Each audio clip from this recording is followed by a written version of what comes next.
Hi எல்லாருக்கும் காலை வணக்கம். அனைவருக்கும் இனிய விஜயதசமி நல்வாழ்த்துக்கள். இன்னைக்கு மார்னிங் எழுந்தோனே வாசல்ல அம்மா கோலம் போட்டுட்டு இருந்தாங்க.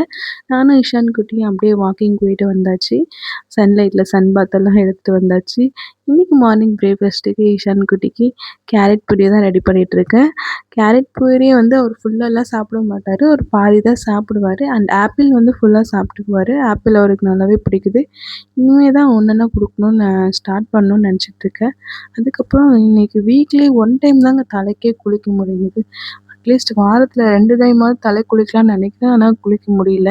டைமே கிடைக்க மாட்டேங்குது. ஆஃப்டர் போஸ்ட்மார்ட்டம்ல வந்து நெறைய ஹேர் ஃபாலும் ஆகுது. இப்போ கொஞ்சம் கொஞ்சம் ஹேர் க்ரோத்தும் ஆகுது. கத்திரிக்காய் தோட்டம் போட்டிருக்கோம் நாங்க. அது கொஞ்சம் கொத்துறதுக்கு ஆள்லாம் வந்திருந்தாங்க. அதெல்லாம் பார்த்துட்டு அதுக்கப்புறம் போய் குளிச்சுட்டு வந்தாச்சு. தலைக்கு குளிச்சாதான் ஒரு நல்ல பாடியிலே எனர்ஜி, ஃப்ரெஷ்னஸ் எல்லாமே வருது. அப்பதான் எதனா வேலை செய்யணும்னு தோணுது.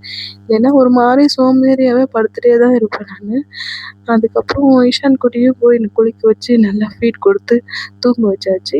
என்னோட அண்ணங்க கம்பெனில இயர்லி வருஷம் வருஷம் ஏதாவது ஒரு கிஃப்ட் குடுத்துருப்பாங்க. இந்த வருஷம் வந்துட்டு இண்டக்ஷன் ஸ்டவ் குடுத்துருந்தாங்க. போன வருஷம் ஸ்டெயின்லெஸ் ஸ்டீல் குக்கர் 5 லிட்டர்ல குடுத்துருந்தாங்க.